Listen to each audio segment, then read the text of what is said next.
1절 요셉이 시종하는 자들 앞에서 그 정을 억제하지 못하여 소리질러 모든 사람들에게 물러가라 하고 그 형제들에게 자기를 알렸어요. 근데 이 알리는 그 과정이 형들 때문이 아니라 이 유다가 누구를 가지고 설득을 했냐면 아버지가 얼마나 베냐민을 사랑하고 베냐민의 형 요셉을 사랑했는지를 그것을 통해서 이 감정이 복받친 거예요. 그러니까 만약에 유다가 설득할 때 베냐민과 요셉을 가지고 설득한 게 아니라 우리 아버지가 굶어 죽어요. 우리가 다 굶어 죽어요. 우리 형제들이 다 굶어 죽어요. 그러면 감동을 안 받았을 거야. 그런데 지금 유다가 얘기하는 포인트는 아버지와 요셉과 베냐민에게 포인트를 맞춘 거예요. 자, 그 44장으로 다시 되돌아와 가지고 44장으로 되돌아와서 이제 대화를 한번 보자고요. 19절 이전에 내 주께서 종들에게 물으시던 너희는 아버지가 있느냐 아우가 있느냐 하시게 우리가 내 주께 아뢰되 우리에게 아버지가 있어요. 노인인데 그가 노년에 얻은 아들 청년이 있으니 그의 형은 죽고 그러니까 베냐민 얘기하는 거예요. 베냐민의 형은 죽고 요셉을 얘기하는 거죠. 요셉은 죽고 그의 어머니가 남긴 것은 그뿐이므로 그의 아버지가 그를 사랑하나이다.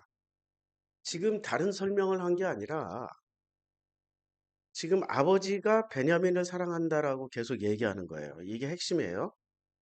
그리고 주께서 또 종들에게 이르시되 그를 내게로 데리고 내려와서 내가 그를 보게 하라 하시기로 우리가 내 주께 말씀드리기를 그 아이는 그의 아버지를 떠나지 못할지니 떠나면 그의 아버지가 죽겠나이다. 지금 이게 형들의 사랑이나 가족 사랑 얘기하는 게 아니라 오직 누구 사랑만 얘기하고 있어요? 오직 그냥 베냐민 사랑. 아버지는 베냐민을 사랑한다. 왜? 형이 떠나가서 마지막 남은 아들이라는 거예요. 10명은 소용없어. 그러니까 이 관계만 얘기하는 거야, 유다가. 자, 23절 주께서 또 주의 종들 말씀 너희 막내 아우가 너희와 함께 내려오지 아니하면 너희가 다시 내 얼굴을 보지 못해. 그러니까 베냐민 데려오라 이 말이에요. 그래서 또 다시 설득하는 거야. 어떻게 설득하냐면은 26절에 우리 막내 아우가 함께 가면 내려가려니와 막내 아우가 우리와 함께 가지 아니하면 그 사람의 얼굴을 볼 수 없습니다. 왜 볼 수 없냐? 베냐민을 꼭 반드시 데려가야 된다. 안 그러면 아버지가 죽는다. 그 27절 우리 아버지가 우리에게 이르되 너희도 알거니와 내 아내가 내게 두 아들을 낳았으니 그러니까 라헬을 얘기하는 거예요. 하나는 내게서 나갔으므로 내가 말하기를 틀림없이 찢겨 죽었다 하고 내가 지금까지 그를 보지 못하거늘 너희가 이 아이도 내게서 데려가려 하니 만일 재해가 그 몸에 미치면 나의 흰머리를 슬퍼하며 서울로 내려가게 하리라 이렇게 얘기를 했어요. 그러니까 이 얘기는 지금 첫째 르우벤부터 시작해서 마지막 아들 단까지 이를 포함한 내용이 아니라 이 사람들을 빼고 오직 라헬이 낳은 두 아들과 아버지 야곱과의 관계만 얘기를 한 거예요. 아버지의 생명과 아이의 생명이 서로 하나로 묶여 있거늘 이제 내가 주의 종 우리 아버지에게 돌아갈 때 아이가 우리와 함께 가지 아니하면 아버지가 아이의 없음을 보고 죽으리니 이 말이 이제 결정타가 된 거예요. 누구에게요? 요셉에게 요셉에게 결정타가 된 거야. 그러니까 요셉은 형들에 대해서는 크게 그 어떤 공통분모가 별로 없었던 거예요. 그런데 아버지와 자기 동생 베냐민에 대해서는 교집합이 굉장히 많았어요. 교집합이. 그래서 45장 1절이 결과가 나오는 거예요. 45장 1절. 요셉이 시종하는 자들 앞에서 그 정을 억제하지 못하고 소리질러 모두 떠나 나가 이렇게 얘기한 거죠. 모두 물러가. 그리고 그 형제들에게 자기를 알리는 거예요. 근데 이 알리는 목적이 형들과의 무슨 뭐 깊은 만남을 위해서가 아니라 이 유다의 설득에 감동을 받았는데 유다의 설득의 핵심 포인트는 아버지 야곱은 요셉과 베냐민을 사랑한다. 라헬의 두 아들만 사랑한다. 그런데 베냐민을 데려가지 못하면은 아버지는 죽겠다. 반드시 죽을 것이다. 그리고 그 죽어서도 편안하게 천국에 못 가고 수올, 그 지옥과 같은 상태로 죽음을 맞이하게 될 것이다. 그런 얘기를 했을 때 요셉이 여러 가지 계략이 있었다고 사실은. 그 계략을 다 내려놓을 정도로 감정이 복받쳐 오른 거예요. 지금 45장 1절에. 그래서 그 형제들에게 자기를 알리니 그때에 그와 함께 한 다른 사람이 없었더라. 요셉이 큰 소리로 우니 이제 애굽 사람들은 없었어요. 오직 그냥 그 형제들하고 요셉만 있었던 거예요. 애굽 사람이 밖에서 듣고 있어요. 바로 이 궁중에 들릴 정도로. 근데 이게 요셉의 울음소리인지 무슨 뭐 나머지 형제들의 울음소리인지는 구분 안 되겠지. 요셉만 울어요? 아니면 지금 이 장면에 요셉만 우는 거예요? 아니면 형제들도 다 우는 거예요? 어, 다 같이 우는 거야, 그냥. 요셉이 그 형들에게 이르되 나는 요셉이라 내 아버지께 아직 살아계시니 형들이 그 앞에서 놀라. 아직 안 울었어. 아직 울기에는 이게 뭔 상황이 하고 나머지 10명의 형들이 상황 파악 중이야. 아직 상황 감정이입이 안 됐어. 상황 파악 중이야. 4절 요셉이 형들에게 이르되 내게로 가까이 오소서. 그들이 가까이 가니 이르되 나는 당신들의 아우 요셉이니 당신들이 애굽의 판자라. 당신들이 나를 이곳에 팔았다고 해서 근심하지 마소서. 한탄하지 마소서. 하나님이 생명을 구원하시려고 나를 당신들보다 먼저 보내내셨나이다. 당신들보다라고 번역하기보다는 형님들보다 먼저 형님들보다 이렇게 번역을 해야 되는데, 이거는 좀 인칭대명사이기 때문에 당신들이라고 번역을 했단 말이에요. 그러니까 학자들도 뭔가 또 뜻이 있었겠죠. 형님들보다라고 번역을 안 하고 당신들보다라고 얘기한 것은 앞에 전반부를 참 잘 받은 거야. 아직까지 요셉은 자기 형제는 베냐민이야. 형들은 좀 거리가 있어, 사실은. 원래 같은 배에서 태어나도 그러잖아요.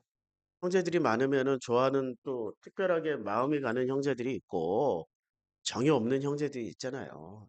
뭐 그러려니 해야 되는데 그건 한 배에서 나왔을 때 그 얘기고 그러려니는. 근데 지금은 네 명의 엄마 밑에서 각각 태어난 12명의 형제들하고 레아에게서 6명, 라헬에게서 지금 2명, 빌하에게서 2명, 소발, 실바에게서 2명. 이렇게 해서 12명이라고요. 이 땅에 이제 당신들보다 먼저 보내셨나이다 하고 지금 설명을 하는 거야. 그러니까 그 사이에 뭘 깨달은 거예요? 하나님의 계획하심과 그 전체를 운행하시는 이 삶을 운행하시고 이 야곱 패밀리, 야곱 가족에 대한 하나님의 특별한 계획을 지금 설명하시는 거야. 해석을 했다고. 그동안에 자기가 살아온 지나온 삶을 해석을 하게 된 거예요. 자기가 지나온 삶을 어떻게 해석하느냐에 따라서 긍정이 되고 부정이 되고 아니면 중간지대가 되고 하는데 지금 이 해석하는 장면에 요셉은 긍정으로 해석해요, 부정으로 해석해요. 굉장한 긍정으로 해석하고 있다고. 이 땅에 2년 동안 흉년이 들었으나 아직 5년은 밭갈이도 못하고 추수도 못할지. 5년 남았다는 얘기야. 5년. 이제 2년째예요. 그러니까 7년 대풍년 지금 2년 흉년째예요. 2년 만에 1년째 양식 다 떨어졌고 이제 2년째 됐을 때 다시 양식을 구하러 내려온 거야. 그럼 7년은 어떻게 버티겠어? 팔아먹을 거 돈 싹 다 가지고 가축 팔고 몸 팔고 다 해야 되는데. 그러니까 5년은 밭갈이도 못하고 추수도 못할지니라 하나님의 큰 구원으로 당신들의 생명을 보존하고 당신들의 후손을 세상에 두시려고 나를 당신들보다 먼저 보내셨나니 여기서 중요한 거는 해석은 자기가 지나온 삶을 되돌아보면서 해석하는 건 정확해요. 정확한데 뭐가 회복이 안 된 거예요? 관계가 회복이 안 된 거야. 누구하고 관계가 회복이 안 돼서 형들하고 관계가 회복이 안 된 거예요.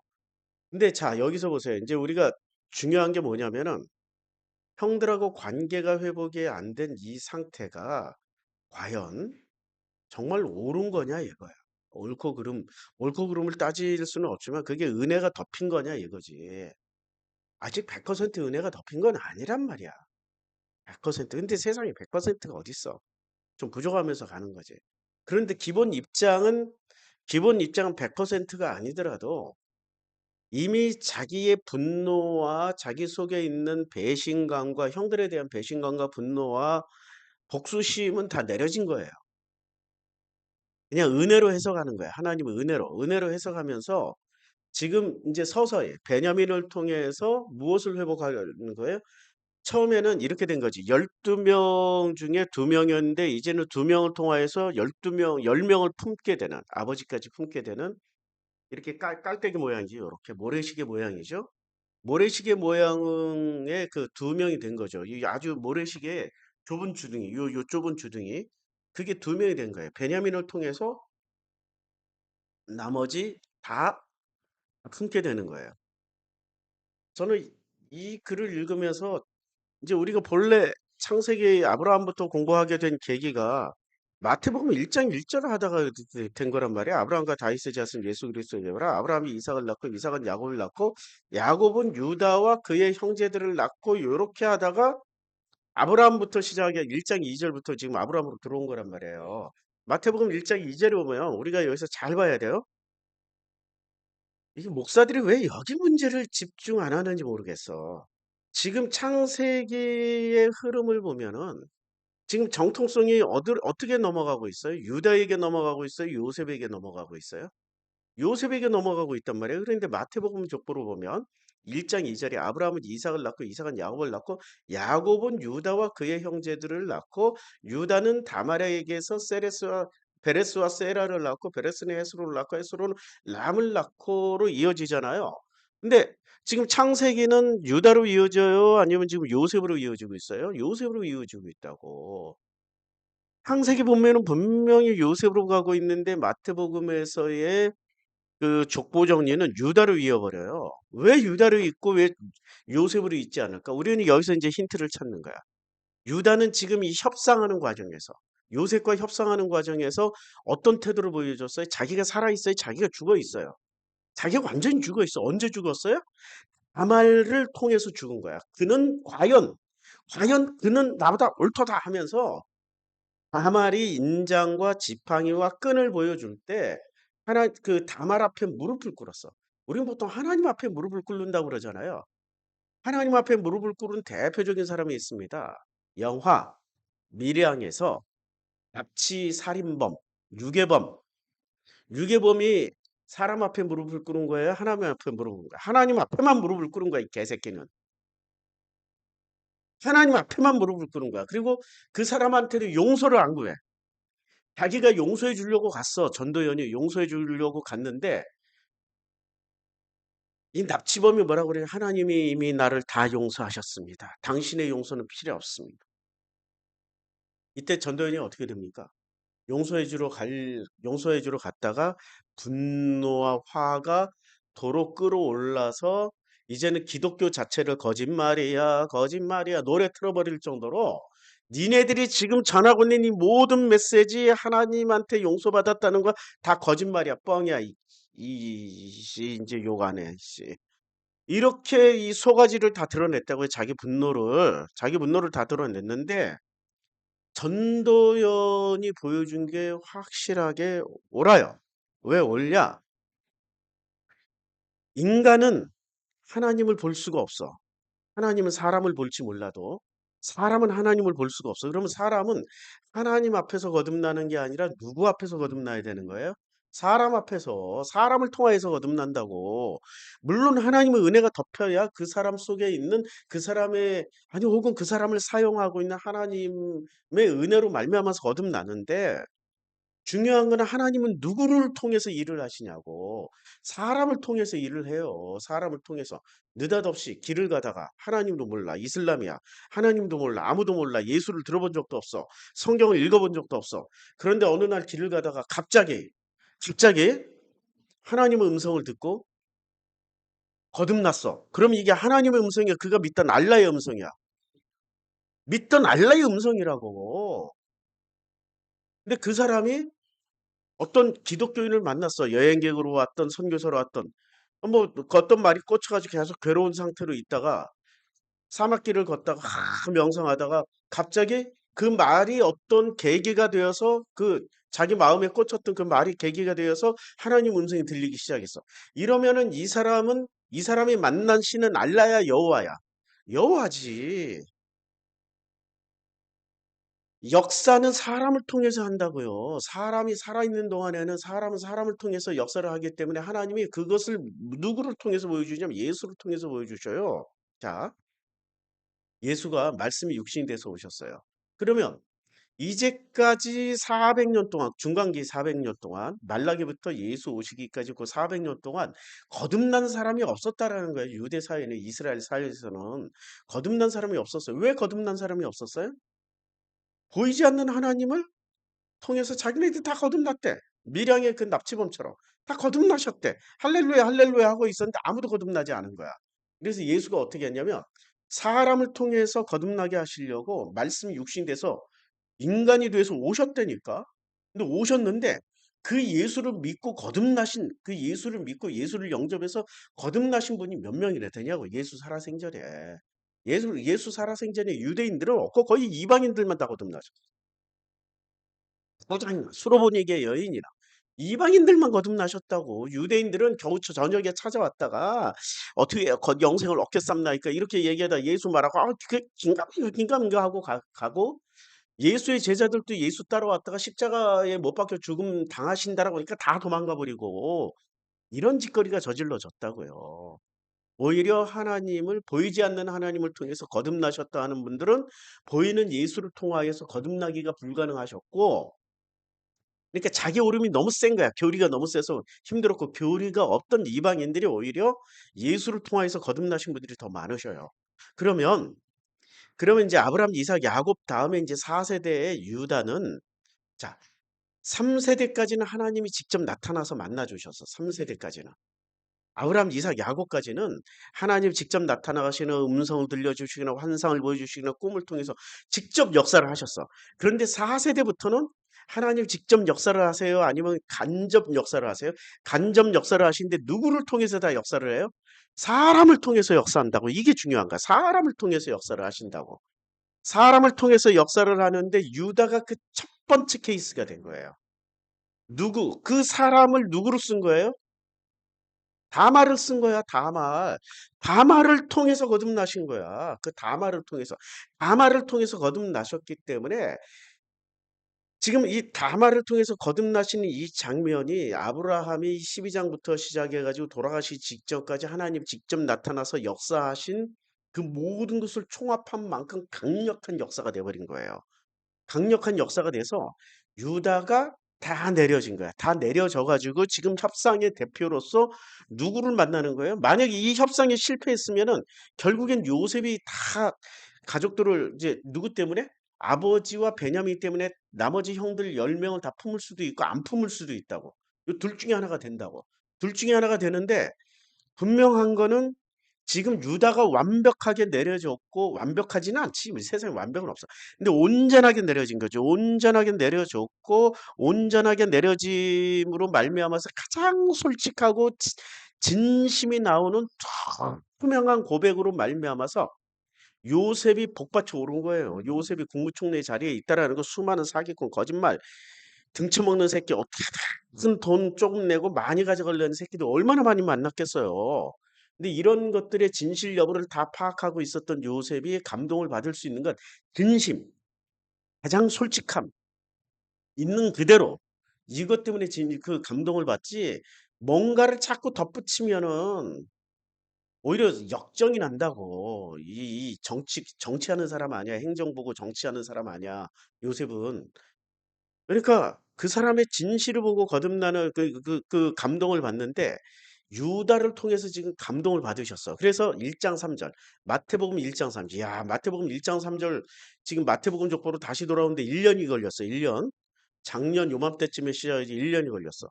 이제 이 구절 읽을 때 이해가 될까? 유다는 다말에게서 요게 아주 유다는 다말에게서라고 얘기한 거야. 유다가 왜 다말에게서 낳아야 돼요? 이건 이상하잖아요.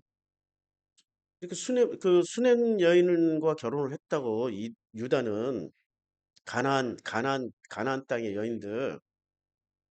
그런데 그 가나안 땅의 여인이 아니라 다말에게서라는 말은 둘이 지금 부부는 아니지만 애를 낳는 관계가 된 거야. 부부는 아니야, 확실히. 시아버지와 며느리 관계야. 근데 애를 낳는 거야. 애를 낳는 요 장면에 베레스와 세라를 낳는 요 장면에서 유다가 어떤 일이 벌어진 거예요? 거듭나셨다니까. 그러니까 성경에서 족보에서 어떤 아들을 낳는다라는 것은 누가 누구를 통해서 아들을 낳는다 이 말은 거듭나심이 어떤 역사가 있기 때문에 잉태하는 거예요. 창세기 3장으로 돌아갑시다. 이 굉장히 어려운 얘기인데 쉽게 내가 풀어드리는 거예요. 자, 여자에게 뭐라고 얘기를 하냐면 또 여자에게 이르시되 16절, 3장 16절 내게 임신하는 고통을 크게 더하리니 내가 수고하고 자식을 낳을 것이며 너는 남편을 원하고 남편은 너를 다스릴 것이다. 자, 내게 임신하는 고통을 크게 더하는 거예요. 여자에게. 그러면 다말이 임신하는 고통이 우리는 임신하는 고통. 여기 생물학적으로 보면 임신하는 고통이 아니야. 임신하는 해피야. 그냥 즐거움이야. 쾌락이야. 임신하는 과정은 쾌락이라고. 근데 왜 고통이라고 표현했을까? 유다를 보니까 이해가 되는 거야. 유다. 말을 보니까 이해를 하는 거야. 다말이 임신하기 위해서 첫째랑 결혼하고, 첫째 엘이랑 결혼하고, 둘째 오난이랑 결혼하고, 셋째 저 셀라를 주기로 했는데 안 주니까 혼자 과부로 수절하다가 어떻게 했어요? 애를 가지기 위해서 목숨을 걸었잖아. 죽으면 죽으리다. 그리고 죽으면 죽으리다 했더니 그 결과로 어떻게 됐어요? 지팡이와 도장과 끈을 가져가지 않았다면 산채로 불태워 주기라 하는 그 말대로 불태워 죽임 당할 뻔을 했다고. 얼마나 끔찍한 일을 당할 뻔했어요.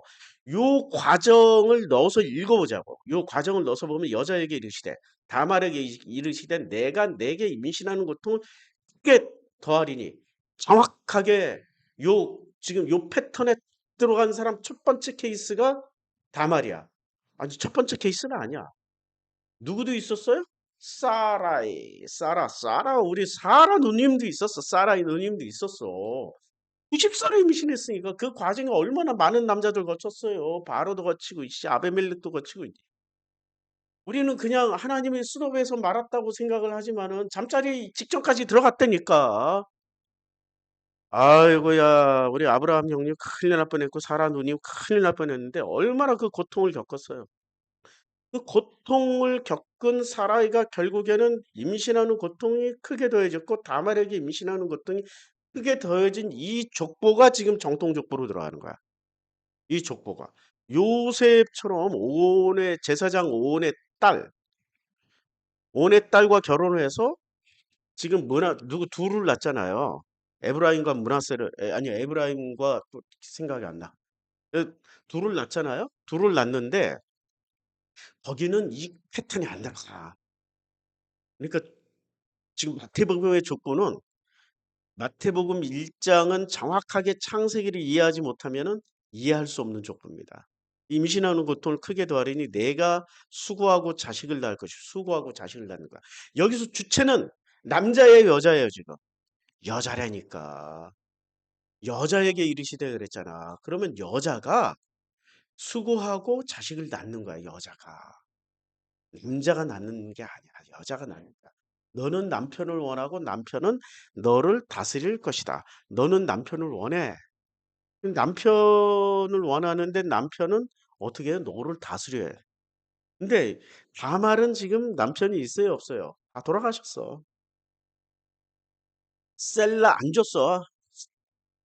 아버지 유다가 셀라를 남편으로 안 줬어. 남편 없이 낳았어. 근데 남편은 다 돌아가셨는데 누구의 씨를 받아서 지금 아들을 낳아버렸어요? 시아버지. 그러면 이때 다말의 시아버지는 씨를 준 사람이야. 남편은 아니야. 남편은 아니야. 그러니까 임신하는 고통에 크게 관여하신 분이야. 아.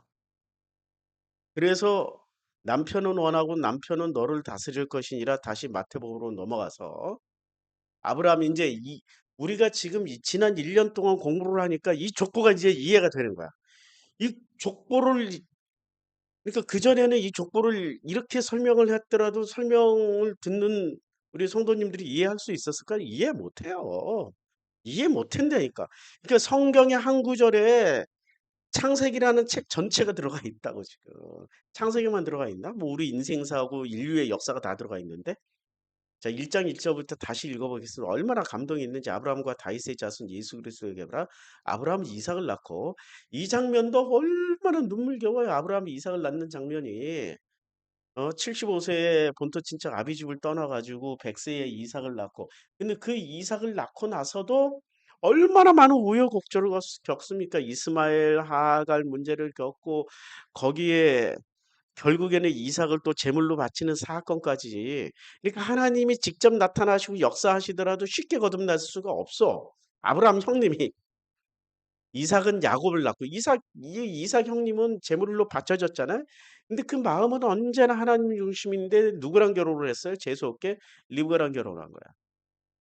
그래서 이 인생이 이삭이라는 인물의 마음은 언제나 평탄하게 이거 속을 잘 몰라. 사람들이 속을 잘 모른다니까. 충청도 뿐이죠. 그레슈, 해슈 했는데 그레슈, 해슈가 아니라니까 뒤돌아서면 아니어유가 아니어유가 아니야. 충청도 분들은. 우리 전라북도니까 여기가 전라북도니까 충청도 분들을 내가 많이 이해를 해. 전라북도 분들이 원래 충청 또 저 논산이 전라북도에 소속이 돼 있었어요. 논산까지. 논산 그 바로 위까지. 행정구역상 이게 이승만 때 나누어져 가지고 근데 그러니까 이 논산 분들이 대표적인 충청남도 분들이시잖아요. 그분들 속아지나 이 전라북도 분들 이 백제 권역의 속아지나 되게 비슷한 게 많아. 그래서 나도 여기서 조심해야 돼. 아니어요가 아니어요가 아니고 맞아요가 맞아요가 아니야. 전라남도만 확실하게 그냥 기다 아니다 확실해. 근데 전라북도는 그거 참 조심해야 돼. 조심해야 돼.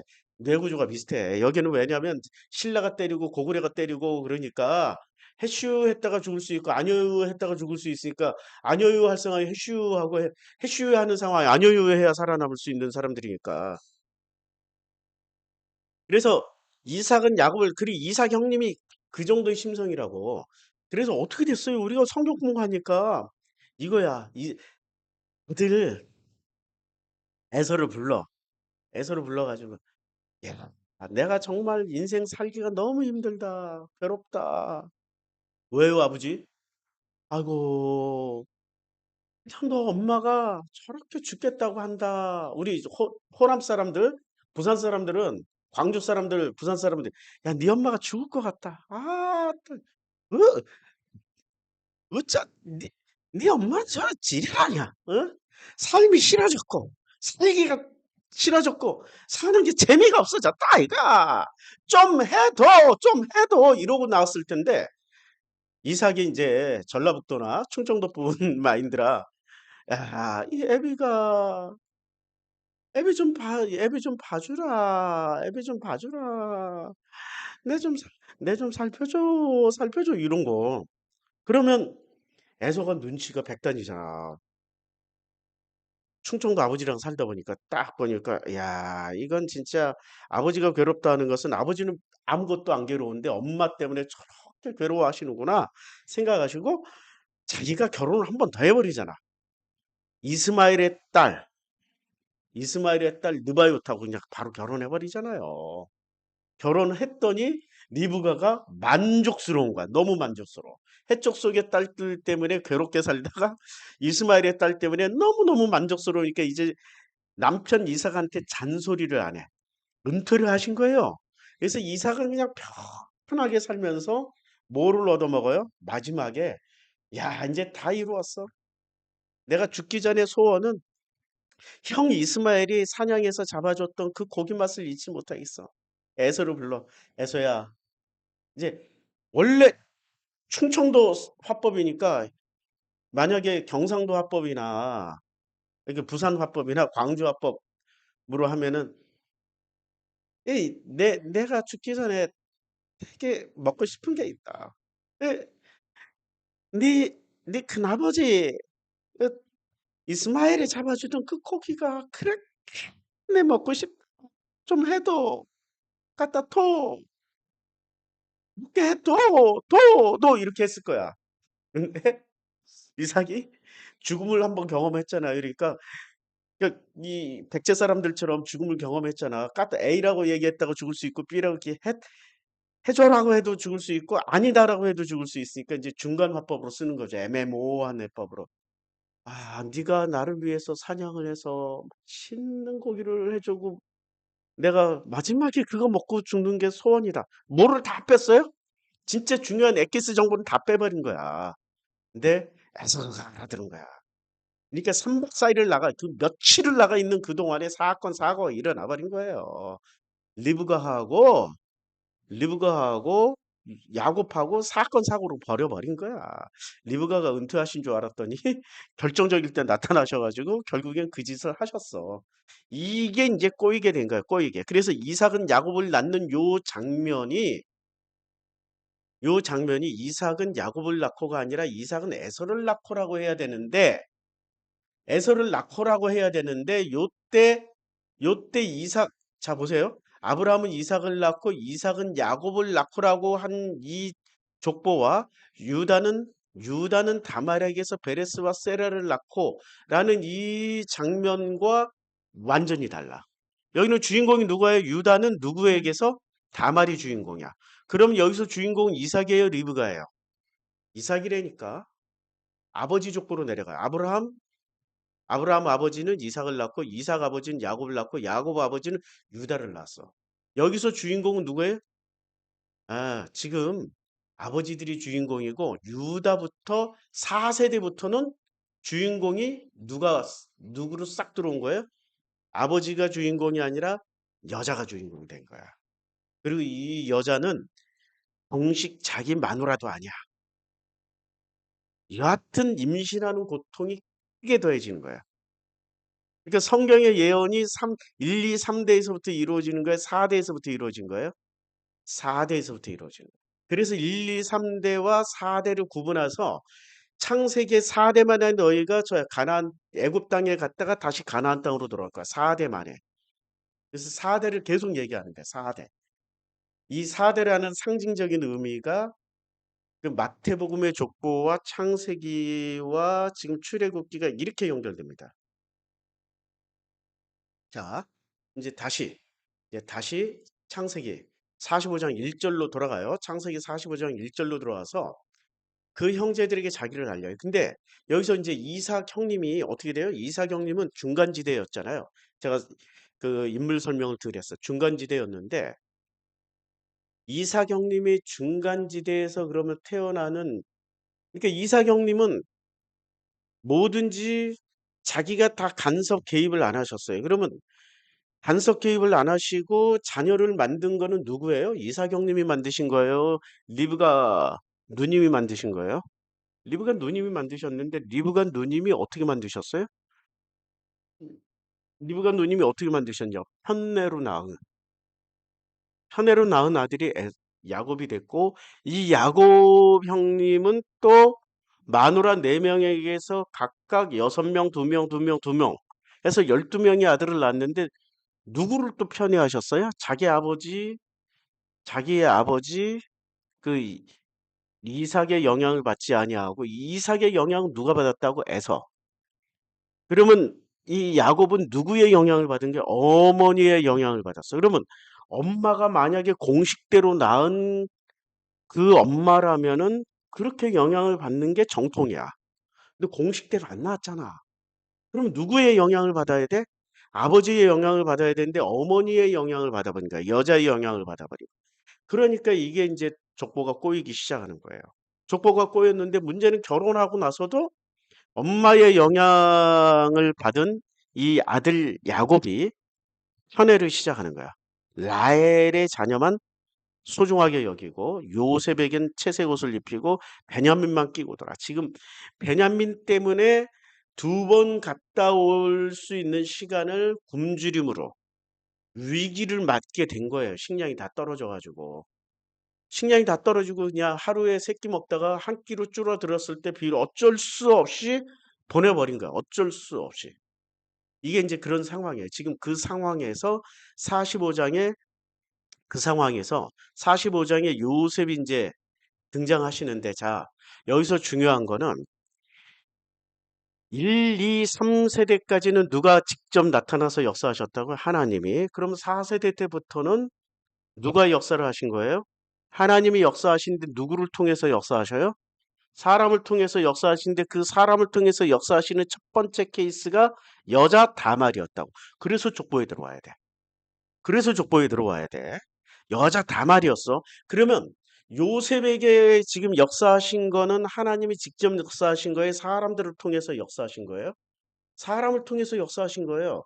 그러면 역사했던 사람들을 첫 번째 열거한 거는 제일 가장 큰 영향을 미쳤던 건 누구예요? 아버지 야곱이었지. 어머니 라헬이었고. 근데 야곱과 라헬이 준 영향이 좋은 거예요? 악한 거예요? 그러니까 좋다 나쁘다라고 할 수는 없지만은 성경에 선악으로 이렇게 판단은 못해 진짜. 좋다 나쁘다가 아니라 사실은 아 요셉이 이걸 헤쳐나가야 될 것들을 물려준 거야. 깨고 부시고 찢고 나가야 될 하늘들을 물려준 거야. 찢어내야 될 하늘들. 누가요? 야곱과 라헬이. 그러면 이걸 찢겨 이 찢 그러니까 요셉의 하늘들이란 말이에요. 요셉의 하늘들을 누가 만들어 준 거예요? 하나님이 만들어 줬어요. 지금 야곱하고 라헬이 만들어 줬어요. 그리고 이거 찢어야 되잖아. 찢을 때 누가 가장 큰 역할을 해 줬어요? 이 찢겨 나가는데? 이 지금 이 형들이 다 역할을 한 거야. 10명의 형들이. 10명의 형들이 역할을 했어요. 그럼 10명 형들에 의해서 죽음에 처해졌다가 유다와 르벤의 도움으로 살아남았단 말이에요. 유다와 르벤의 도움으로. 이때 유다는 어떤 상태였어요? 다말을 통하여서 그는 나보다 옳도다라는 고백을 했던 상황이었다고. 대단한 지금 그러니까 유다를 통해서 그러니까 10명에 의해서 죽임 당할 그러니까 시므온과 레위가 주동을 했지. 잔인한 놈들이니까. 주동을 했는데 하나님이 이미 다말을 통하여서 유다를 유다를 많이 만지셨어. 이제 많이 만지셨기 때문에 어떤 일이 벌어진 거예요? 유다가 살려주는데 결정적인 역할을 하잖아. 누벤이 좀 살려주자라고 얘기했고 유다가 협상을 했잖아. 나머지 형제들하고 자 팔아 넘기자 그냥. 산채로 팔아 넘기자. 굳이 뭐 우리의 손을 피에 손을 묻힐 손에 피를 묻힐 필요가 있냐? 그냥 팔아 넘겨 버리자. 이렇게 해서 살아남았다고. 이게 첫 번째야. 근데 두 번째 보디발의 아내를 통하여서 그러니까 보디발의 아내 그래서 요셉은 그 자기를 죽이려는 형들이 사탄의 역할을 한 거예요? 하나님의 메신저 역할을 한 거예요? 메신저. 그다음 보디발의 아내는 어떤 역할을 한 거야? 거기는 메신저 역할을 한 거야. 감옥에 들어갔으면 감옥이 그러면 하나님의 메신저 역할을 한 거예요? 감옥이란 상황 자체가? 아니면 저주의 역할을 한 거예요? 메신저의 역할이라니까.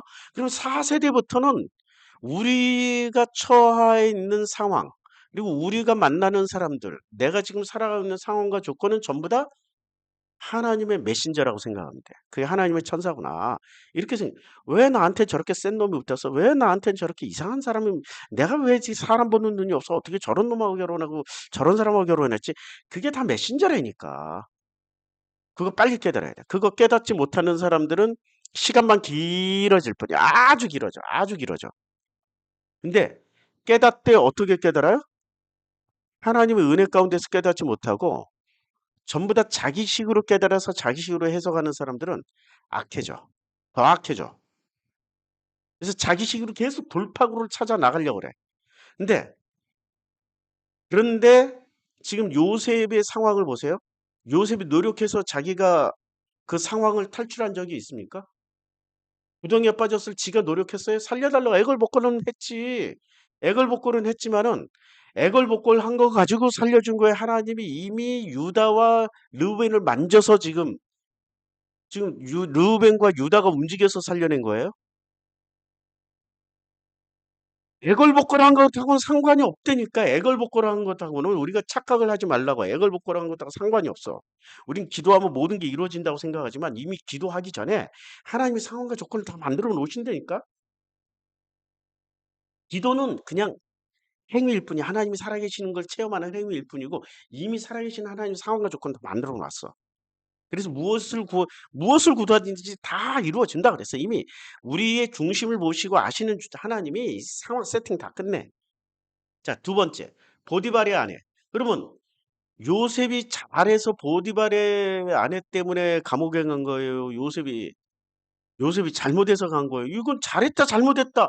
판단할 수가 없어. 요셉은 결론적으로 잘했지만 감옥에 갔어. 아니, 이게 지금 요셉이 그러면 타협 걸렸으면 어떻게 됐어요? 감옥에는 안 가고 뭐를 해? 불륜을 계속 저질렀겠지. 참 이상한 상황이 발생하잖아. 도저히 우리가 가늠할 수 없는 상황이 발생하잖아. 잘했다, 잘못했다. 상황 자체가 잘했다, 잘못했다, 좋다, 나쁘다가 없는 거야. 첫 번째는 거듭나신 유다를 통해서 그 상황과 조건에서 탈출시키셨고, 두 번째는 여하튼 어떤 상황이든지 간에 요셉은 고난을 처해. 보디발의 아내를 거부해도 감옥에 가고 보디발의 아내를 받아들이더라도 그건 뭐 불을 보듯이 뻔할 거 아니에요. 세상에 비밀이 오래가지는 않는다고. 영원히 묻혀지는 비밀은 없어. 그러니까 요셉은 감옥에 갔어. 근데 그 감옥에 간 것으로 말미암아서 요셉은 뭐가 됐어요? 그 안에서 엄청난 공부를 한 거예요. 그 안에서 그냥 있었던 게 아니야. 굉장히 많은 공부를 하고 거듭나셨다고. 그럼 감옥이라는 상황이 거듭나는 도구 혹은 프로그램이 된 거야. 거듭나게 하시는 프로그램이 된 거야. 그걸 통하여서 꿈 해석, 바로의 꿈 해석을 할 수 있게 됐고, 꿈 해석을 통하여서 어떤 일이 벌어졌어요? 이야, 앞으로 자기가 어떻게 살아가고 어떤 일이 벌어질 것인가가 그려지는 거예요. 그것의 결과물이 지금 자기 눈앞에 펼쳐진 거야. 형님들이 와 있어. 형님들이 와 있는데 형님들이 와 있는 것을 어떻게 알고 있냐? 요셉의 말을 들어보면 알아. 요셉이 뭐라고 그러냐면 45장 4절부터 요셉이 형들에게 이르되 내게로 가까이 오소서 그들이 가까이 가니 이르되 나는 당신들의 아우 요셉이니 당신들이 애굽의 판자라. 당신들이 나를 이곳에 팔았다고 해서 근심하지 마소서 한탄하지 마소서 하나님의 생명을 구원하시려고 나를 당신들보다 먼저 보내셨나이다. 생명을 구원하시려고 모든 인류사는 누가 결정하셔요? 운행은 하나님이 결정하신 그 결정된 그러면 목사님 운명론이에요? 아니 운명론이지만 그걸 결정한 걸 받아들이고 거부할 수 있는 권한은 당신들한테 있다고. 근데 요셉은 그걸 받아들인 거야. 받아들였기 때문에 이런 해석이 나오는 거고 거부한 사람은 지금 현재 야곱처럼 얘기하는 거야. 너희 그 요셉도 죽게 만들고 베냐민도 죽게 만드는지 안 돼! 절대 안 돼! 막 이러는 거야 지금. 절대 안 돼. 순리대로 안 간다니까. 못 가 막 자기 두려움이 떨려. 안 된다니까 지금. 그러니까 요셉은 거듭나셨는데 야곱 형님은 아버지는 조금 더 시간이 걸리는 거고 유다는 거듭나셨고 지금 이 상황이 뭔가가 많이 엉켜 있는 거예요. 자, 이 땅에 2년 동안 흉년이 들었고 아직 5년은 밭갈이도 못하고 추수도 못할지니라. 밭갈이도 못하고 추수도 못해. 하나님이 큰 구원으로 당신들의 생명을 보존하고 당신들의 후손은 세상에 두시라고 나를 당신들보다 먼저 보내셨다는 이 장면이 지금 요셉이 어떻게 설명하는 거예요? 이 모든 하나님의 경륜하심을 다 설명하고 있는 거예요. 대단히 크게 거듭나셨어. 그러니까 지금 이렇게 거듭나신 분이 두 분 계셔요, 지금. 거듭나신 분들끼리 지금 협상하고 있는 거야. 유다하고 요셉하고. 그러니까 협상이 되는 거야. 거듭나신 분이 와서 협상을 안 하면 어떻게 돼요? 협상을 하면은 안 돼. 나가리 돼. 나가리 된다니까. 자, 그런즉 나를 이리로 보낸 이는 당신들이 아니요 누구라고 얘기를 해? 하나님이시라. 야, 할렐루야. 여기서 눈물 나는 장면이지. 나를 보내신 분은 누구라고? 하나님이야. 형님들이 아니야. 형님들이 나를 죽이려고 했지만은 그거는 형님들의 계획하신 그 계획조차도 하나님이 다 계획하신 거야. 형님들에게 죄가 있다 없다. 죄가 없다. 형님들에게 죄가 없다. 하나님이 나를 바로에게 아버지 그러면 여기서 왜 자기는 이렇게밖에 보내질 수 없었나? 야곱 아니 요셉은 왜 나는 이런 고난을 통해서 여기로 와야 되나? 사실은 고난을 통해서 올 수도 있지만 아니 금의 환영으로도 올 수 있단 말이에요. 다른 길도 있어. 근데 자기는 왜 이렇게 보내졌을까? 수없이 생각했을 거 아니야. 왜 이렇게 보내졌을까? 자기 고백도 있는 거지. 어떤 고백은 "내가 채색 옷 입고 뻐기고 잘난 체 했다. 해석이 잘못됐다." 다 들어가 있는 거야. 지금 다 들어가 있는 거야. 다 들어가 있는 거야 지금. 놀라운 장면이에요. 놀라운 장면. 이 지금 45장 8 절은 정말 한 사람의 인생 우리의 삶을 해석해 줄 수 있는 하나님이 어떻게 우리와 동행해서 어떻게 우리를 섬기는지가 다 녹아 있는 지금 이 본문이라고 45장 8 절은.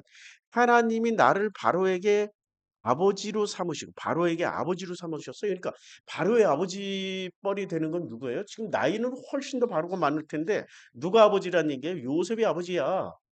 바로의 아버지 부친처럼 지금 요셉이 정권을 다 가졌다는 얘기예요. 모든 권력을 다 가졌다. 그 온 집에 그 온 집의 주로 삼으시며 애굽 온 땅의 통치자로 삼으셨다. 애굽 온 땅의 통치자로 바로를 삼았지만 바로 위에 누구 있다? 요셉 나 있다. 이게 전부 다 누가 하신 거라고요? 하나님이 하신 거다. 하나님이 하셨다. 하나님이. 당신들이 아니요 하나님이시라. 하나님이 이렇게 하시기까지 이렇게 하셨다. 이렇게 얘기를 해요. 근데 만약에 여기서 요셉이 어린 시절부터 편애로 만들어진 게 아니라 편애로 만들어졌다 할지라도 솔직히 아 형님들이 이렇게 될 겁니다. 형님들은 훨씬 더 훌륭하십니다. 우리의 집안이 이렇게 될 겁니다. 어려서부터 사무엘처럼 이미 다 하나님이 사무엘아 사무엘아 불러 가지고 하나님이 사무엘에게 다 설명해 주셨잖아.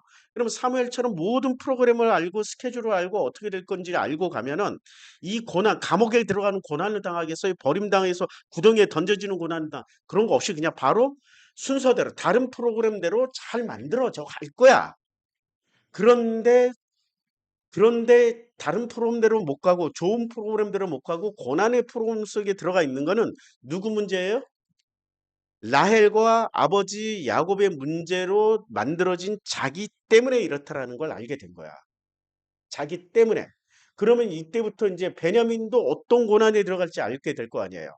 그래서 베냐민 하는 거야. 베냐민도 요 고난에서 지금 프로그램대로 바꿔 줘야 돼. 베냐민도 자기처럼 만들어졌을까 봐 걱정이 돼서 바꿔 줘야 돼. 그래서 베냐민 속에 있는 편애로 만들어진 이 잘못된 것들을 바꿔 줘야 되는데 다행스럽게 엄마 라헬이 낳다가 죽었기 때문에 편애가 반쪽짜리 편애, 아버지 편애만 있는 거야. 라헬이 있었더라면 요셉하고 똑같이 만들어졌겠지. 라헬은 낳다가 죽었으니까 어머니를 만나본 적이 없어요. 대신에 어떤 엄마 밑에서 컸겠어요? 레아 엄마, 그다음에 실바 엄마, 빌하 엄마 밑에서 컸기 때문에 골고루 잘 만들어졌겠지. 이게 인제 베냐민이에요. 근데 그런데도 불구하고 아버지의 편애가 있어서 베냐민도 결국에는 왼손잡이 대표가 되는 거예요, 왼손잡이. 왼손잡이라는 게 라이트 옳다, 레프트 이상하다야 반골 기질이 있는 거지.